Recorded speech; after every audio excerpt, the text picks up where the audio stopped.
Top 10 cocktails popular in the 1980s like Cosmopolitan, Singapore Sling, B-52, Sex on the Beach, and many, many more in this episode of Dr. Cork.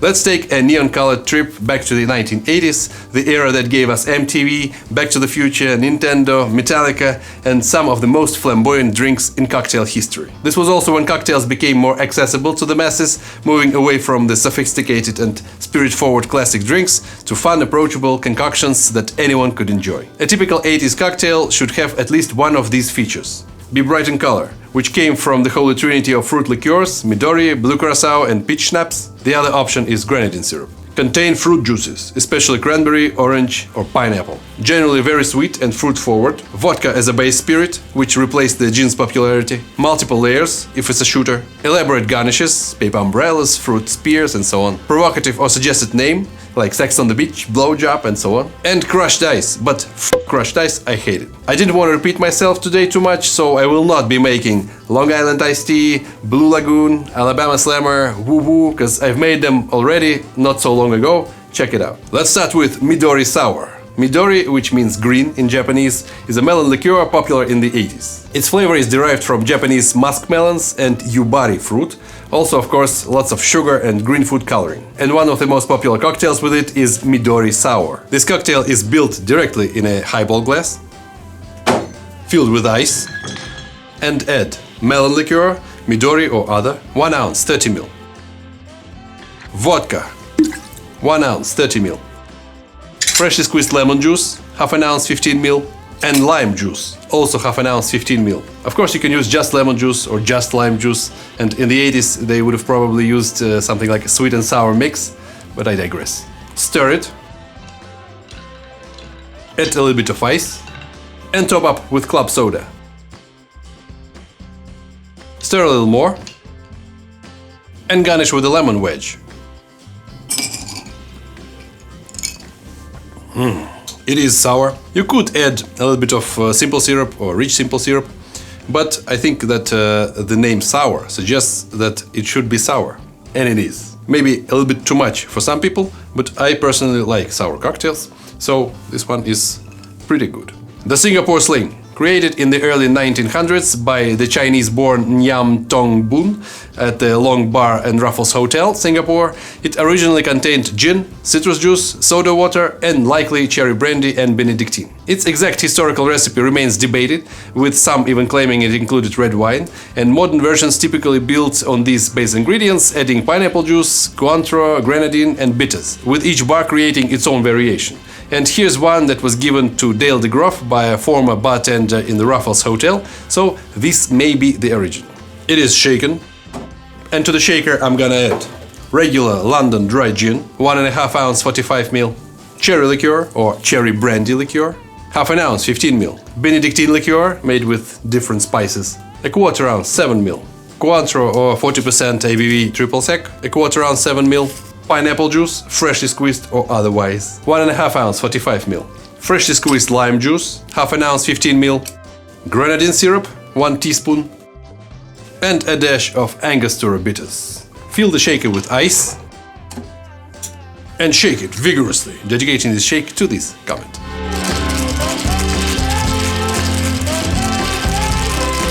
Fill the Sling glass with ice and fine strain the cocktail. Garnish with a pineapple slice and a homemade maraschino cherry.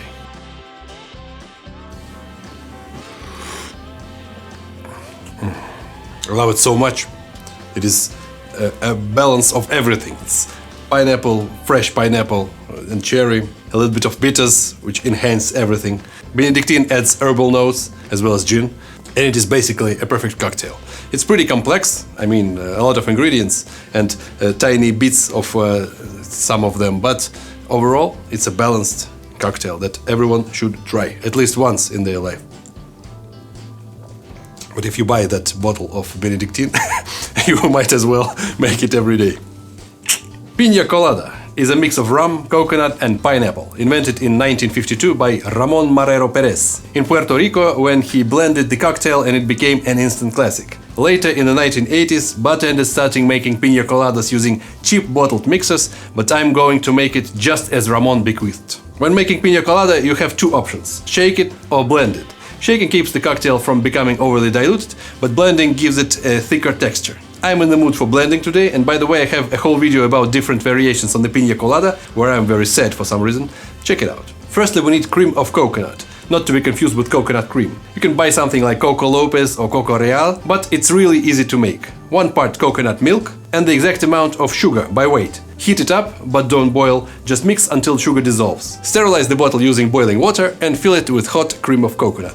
Today I'm using a blender, to which we gotta add about 200 grams of pineapple, cubed and frozen, white rum, 2 ounces 60 ml, our homemade cream of coconut, 1.5 ounce 45 ml, and freshly squeezed lime juice. Yes, as my mom taught me, sweet and sour always tastes better than just sweet. So half an ounce or 15 ml of lime juice works perfectly here. And no, cream of coconut doesn't curdle. About 5 cubes of ice. The shittier your ice, the better. Mine is unfortunately high quality and frozen solid. And blend it vigorously, dedicating this blend to this comment.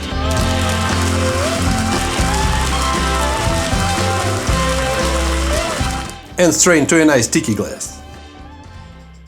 Garnish with a couple of pineapple leaves and a pineapple wedge.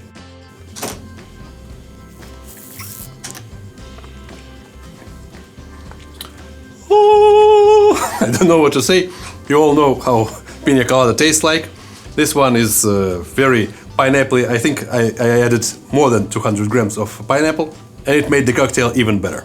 I can't really taste the rum, but it is there, so be careful with such drinks, especially on a hot summer day, because you can get wasted pretty fast. By the way, if you want to support my channel and get absolutely nothing in return, join the YouTube membership or become a patron. No perks, no exclusive content, just my gratitude. Links are down below. Спасибо. Slippery Nipple. One of the popular 1980s shots with sexualized names. There are still a couple of these cocktails to come today. There were variations including Buttery Nipple with butterscotch schnapps and Fuzzy Nipple with peach schnapps. I don't know where the original name came from, but this shot is a good excuse to get to know a lady better. I have a friend, let's call him Dr. Pork, and he's done that thing during his bachelor days. He told girls that traditionally after drinking a slippery nipple, you need to ground yourself against the nearest lips. It sounds illogical, but trust me, it works. This cocktail is made directly in a shot glass. And as always, I'm making two because no one should ever drink shots alone. The first layer is Sambuca, about half a shot. Layer Irish cream liqueur on top, using a bar spoon. And a little bit of grenadine, just a couple of drops to simulate the nipple. And now it's time to drink it, without kissing this time. Maybe.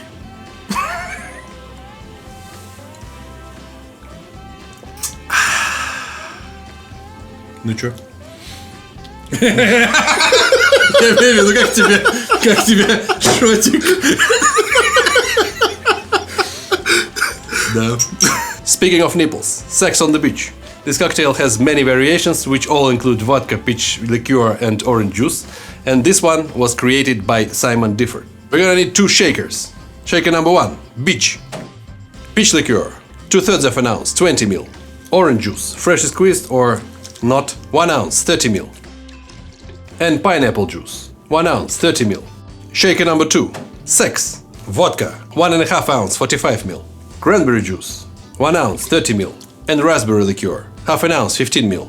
Fill both shakers with ice and shake them both vigorously, dedicating this shake to this and this comment.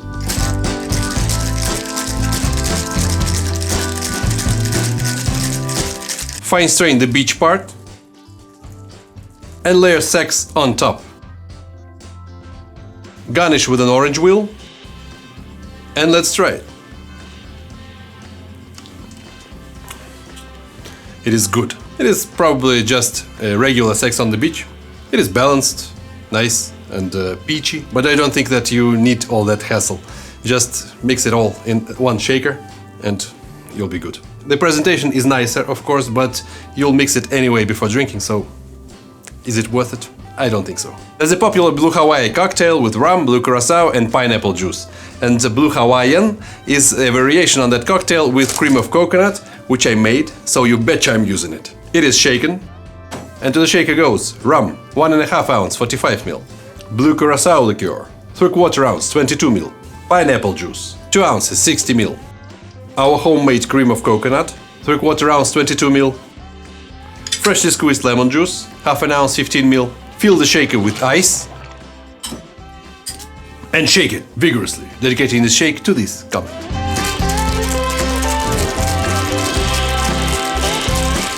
Fill the hurricane glass with ice and fine strain the cocktail.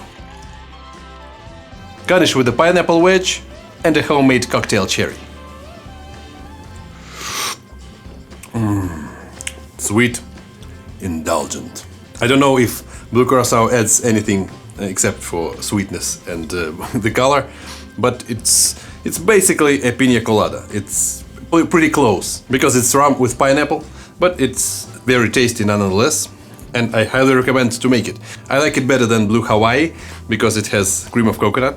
It's more creamy because of that, and even closer to a Pina Colada. Cheers. Screaming Orgasm, an elevated version of the 80s classic Orgasm with adding vodka that gives it an extra kick. It becomes even more indulgent, proving that sometimes more really is more. And to make this 80s cocktail, I'm gonna use my 80s shaker. Equal parts, about 1 ounce, 30 ml of vodka, coffee liqueur, amaretto almond liqueur, Baileys or other Irish cream, single cream, about 20% fat, and regular full-fat milk.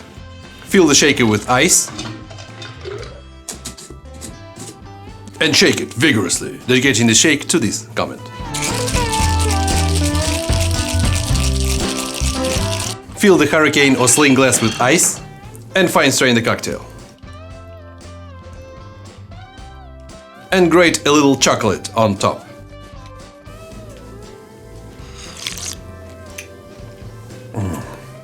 It is fattening. Definitely, it's like a dessert in a glass. It's indulgent, and I think this cocktail could be in my video about pies, cocktail pies. Not the biggest difference with the original Orgasm, but definitely not worse, and definitely more boozy. Jungle Bird. If John J. Poister's book The New American Bartender's Handbook is to be believed, this tiki cocktail was invented by Jeffrey Ong as a welcome drink for the opening of the Hilton Hotel in Kuala Lumpur. Did you know that? I didn't. Now we all do. This cocktail is shaken. And to the shaker we're gonna add dark rum, 1.5 ounce, 45 ml. Campari or another Italian red bitter liqueur, half an ounce, 15 ml. Pineapple juice, 1.5 ounce, 45 ml. Freshly squeezed lime juice, half an ounce, 15 ml. Pretty strange to hear Campari and lime juice in the same cocktail. It's something that doesn't happen too often. And simple syrup, 1 part sugar, 1 part water, half an ounce, 15 ml. Fill the shaker with ice and shake it vigorously, dedicating the shake to this comment.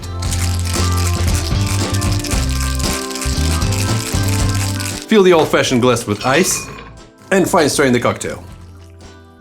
Garnish with a pineapple wedge and a couple of homemade maraschino cherries. It's sticky and not sticky at the same time. It's pretty bittersweet, thanks to Campari. It's fruity, it's strong, pungent rum notes, and it's supposed to be served on crushed ice, but as you know, I hate crushed ice. It can go fuck itself. Overall, a great cocktail. Maybe a little bit just a hair too sweet. Cosmopolitan Plus. The original Cosmopolitan was created in 1985 by Miami bartender Cheryl Cook, while she was working at a South Beach bar called The Strand as a riff on the classic Kamikaze by using a newly inducted citrus-flavored vodka, Absolute Citron. Plus she added a splash of cranberry juice. Flavored vodka was just finding its audience at that time, and I always thought that it's not the best cocktail. I even had it in my overrated cocktails list. So I'm making my twist instead, which I called Cosmopolitan Plus. The cocktail is shaken, to which I'm gonna add vodka, 2 ounces, 60 ml, triple sec or Cointreau, half an ounce, 15 ml, cranberry juice, 1 ounce, 30 ml, freshly squeezed lime juice, half an ounce, 15 ml, and freshly squeezed clementine juice, half an ounce, 15 ml. Fill the shaker with ice And shake it vigorously, dedicating the shake to this comment. Fine strain to the chilled martini glass and garnish with clementine peel.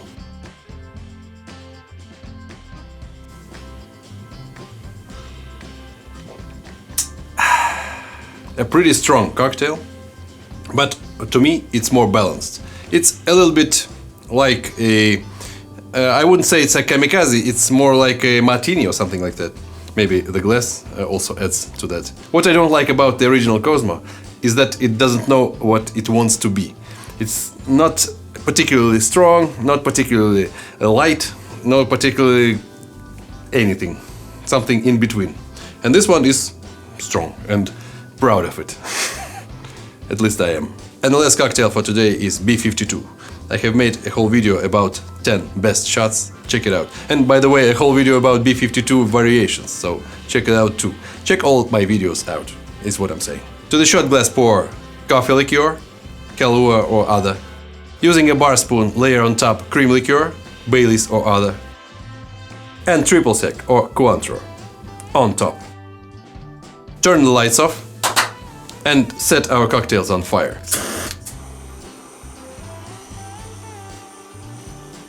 Now it's time to drink it.